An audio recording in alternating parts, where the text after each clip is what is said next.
Bonsoir, merci d'être avec nous. Voici les titres de votre journal. Échouage de dauphin couvert de cloques à Prony dans la commune du Mont-d'Or ce dimanche. Qu'est-il arrivé à ces animaux marins? Les éléments de réponse avec Karine Lambert, directrice de l'environnement à la province sud. Elle est notre invitée depuis nos bureaux de Nouméa. La prise en charge de patients hospitalisés fidjiens pourrait être possible.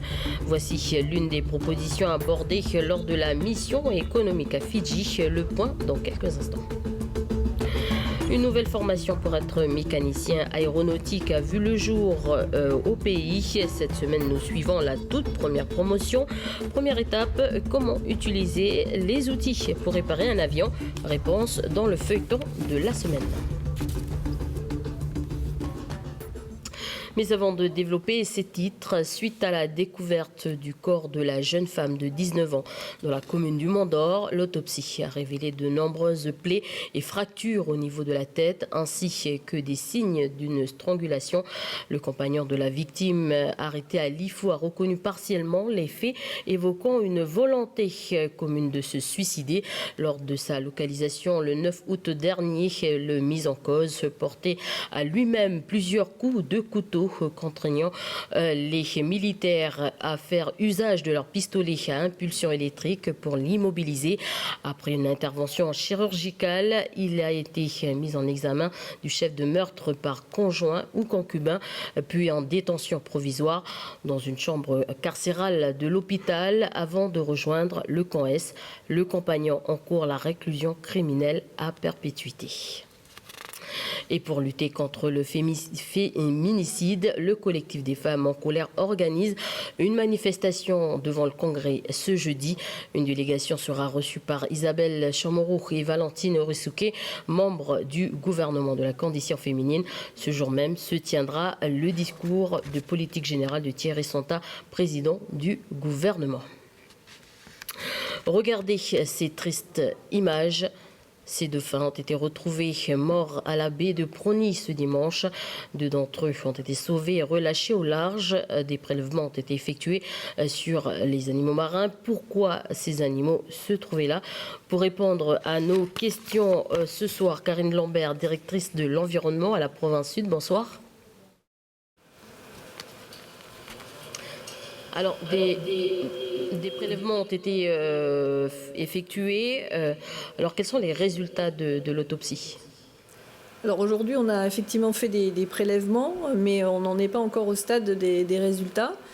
Ce qui est important à signaler, c'est que cette espèce de dauphin, donc qualifiée les blancs-bleus, c'est une espèce assez commune, mais qui est rare en Calédonie. C'est une espèce fragile qui peut avoir des phénomènes d'échouage, donc c'est un phénomène qui est difficilement explicable par les scientifiques. Donc aujourd'hui, nous, au niveau de la province, on s'est rapproché de maximum de scientifiques au niveau international pour avoir des éléments d'explication. Et on a communiqué les photos des dauphins en baie de Prony pour qu'ils nous donnent des indices sur ce qu'il conviendrait de pouvoir rechercher de façon prioritaire pour avoir des éléments d'explication sur ce phénomène qui malheureusement existe et continuera vraisemblablement d'exister dans le temps. On a des éléments un peu plus ce soir sur justement l'échange que vous avez vu avec les scientifiques de l'extérieur.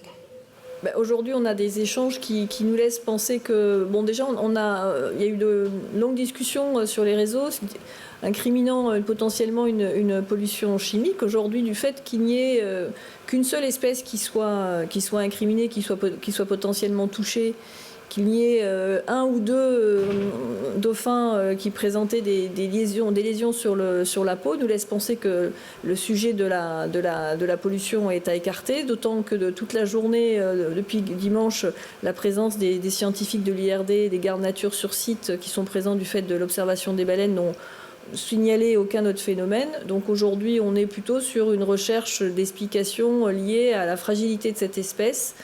Et il y a des prélèvements de tissus, d'organes qui ont été faits par le laboratoire de la Davare dans le cours d'autopsie qui s'est passé ce matin pour regarder en termes d'étiologie, de bactériologie, de virus, si on peut trouver des éléments d'explication à cet échouage de dauphins. Quand est-ce qu'on aura les résultats? D'ici la fin de la semaine, d'ici demain, après-demain?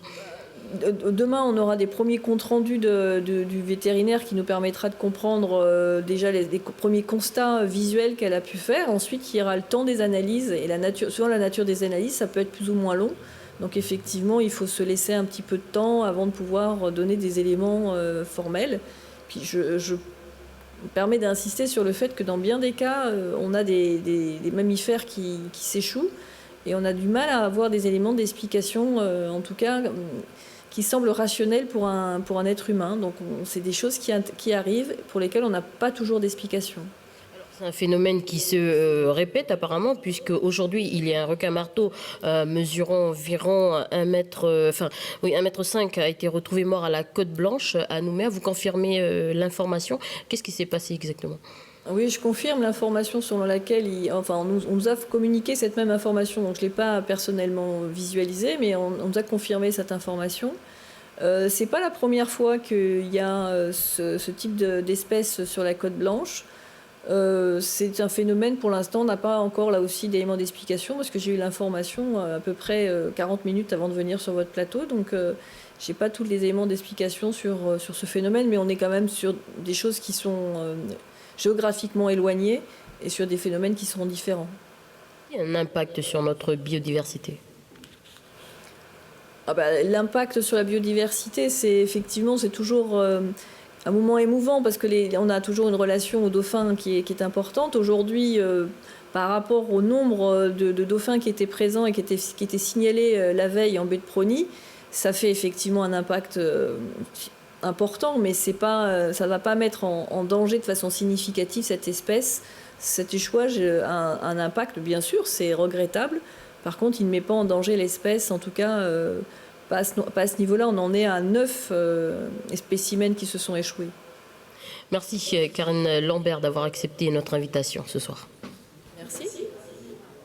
Retour sur la mission économique des entrepreneurs calédoniens de la New Caledonia Trade and Invest à Fidji au mois de juillet. 7 secteurs sont jugés prioritaires: la sylviculture, l'agriculture ou encore la construction, mais aussi les mines et la santé. La santé avec notamment la formation de personnel médical à Fidji et la prise en charge de patients hospitalisés fidjiens à Nouméa. Explication de Christopher Giges, membre du gouvernement en charge du commerce extérieur.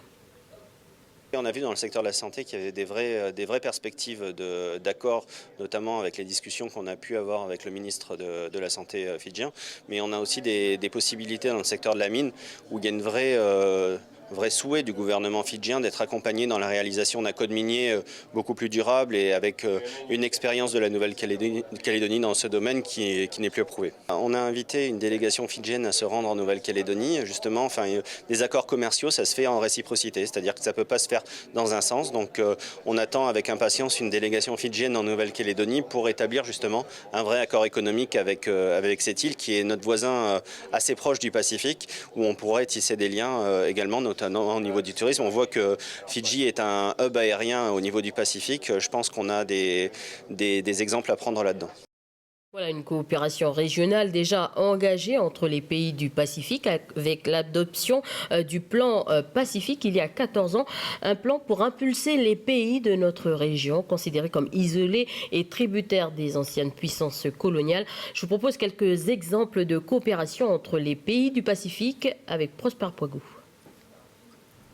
Dans le domaine économique, les pays du Pacifique peuvent procéder à des échanges de produits bruts ou transformés. C'est le cas par exemple de la Nouvelle-Calédonie et le Vanuatu. Voilà donc un sujet que nous ne pouvons diffuser. En cette période de mariage, le pambit, la jupe monnaie en langue tchatche, langue parlée dans le centre de Pueblo, est souvent utilisée dans la région Otmawa pour payer la mariée. À Pueblo, nous avons rencontré Agnès. Elle fabrique le pambit depuis quelques années. Natacha Ougui.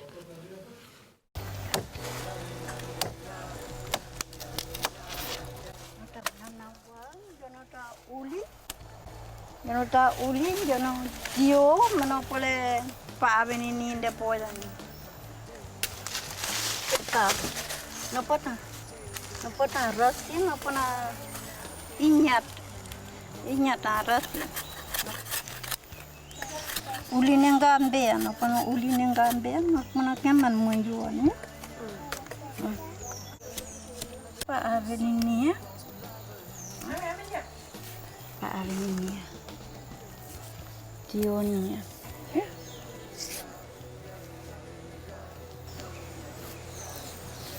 Nampak apa nak wangi pulau, mah oleh tuk, oleh mamia. Karena tuk jangan terin aja, jauh arah renjit, arah rekan. Mama le tuk ikan boleh ikan kadu man munjuk, nak pengen jawab nanya. Ini nak ada beras, ini nak kotamna. Ivan, kata levan, jono. Oh, no, kie pombir wana pana pa.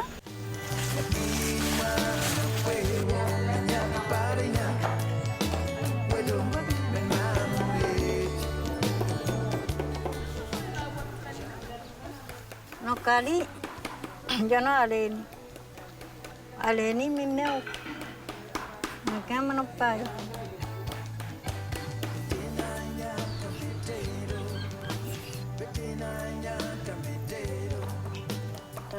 Seremoni mana aku nama, yang burung yang kamera kalau bulannya penjara na, ukutin rana pernah pombir ber, men Maria kalau belajar bu, Maria men, pernah berdalam mau nuna.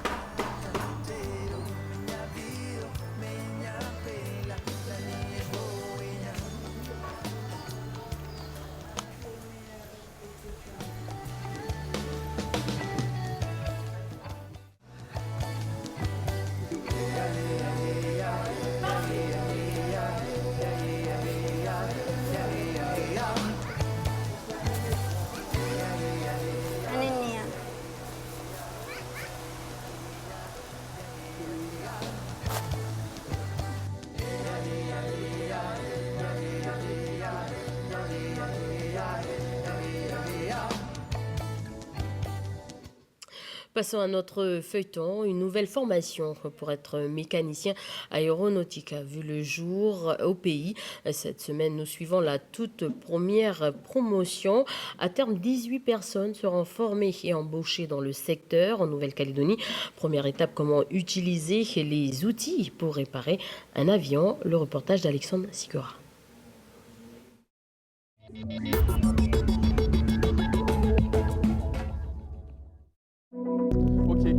Donc dans le cadre de votre formation, là on prépare les TP, donc vous allez voir tout ce que vous allez voir plus tard.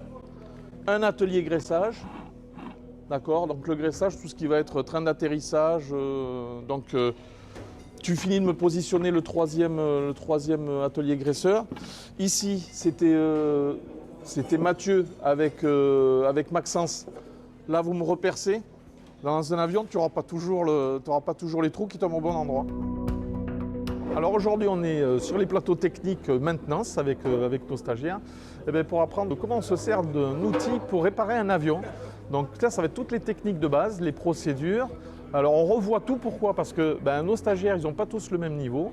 Et il faut pouvoir arriver à ce que ils sachent tous se servir correctement d'une scie, d'un forêt, d'une meuleuse. Je leur dis toujours, les mécaniciens, vous réparez les avions, mais vous transportez avant tout des gens. Et ces gens-là, ils ont besoin d'être transportés en sécurité.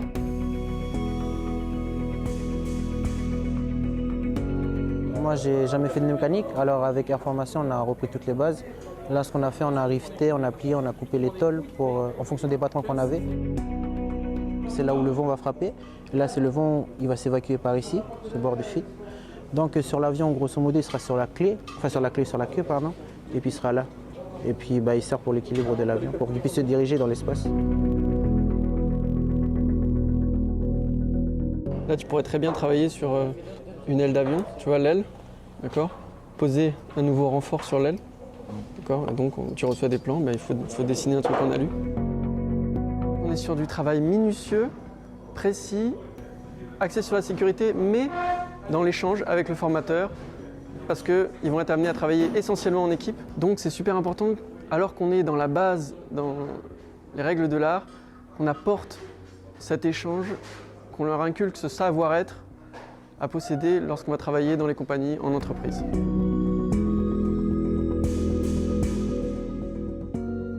Voilà, et prochaine étape pour Nelson et ses collègues, un cours d'anglais. Vous le verrez demain que ce n'est pas un cours ordinaire. Plus de 20 000 visiteurs à la foire de Bourail, un succès pour le comité organisateur et un succès pour l'équipe de Calédonia, car nous étions en direct samedi et dimanche avec nos animatrices Stéphanie Marlier et Aurélie Néautine. Adrien Spinoza nous a sélectionné quelques moments forts pour notre émission. Bienvenue dans la bande diffusée après la météo. Et pour vous donner un avant-goût, voici un extrait.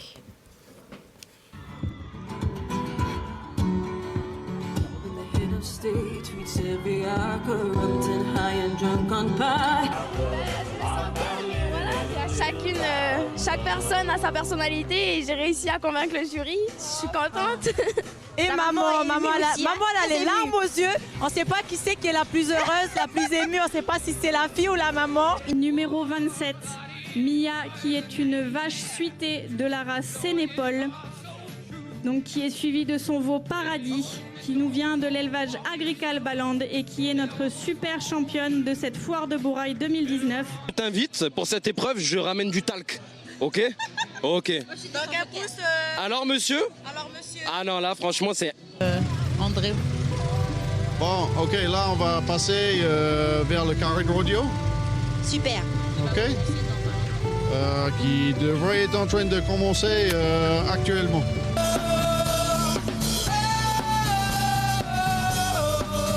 Voilà, l'intégralité de ce best-of est à suivre dans notre émission.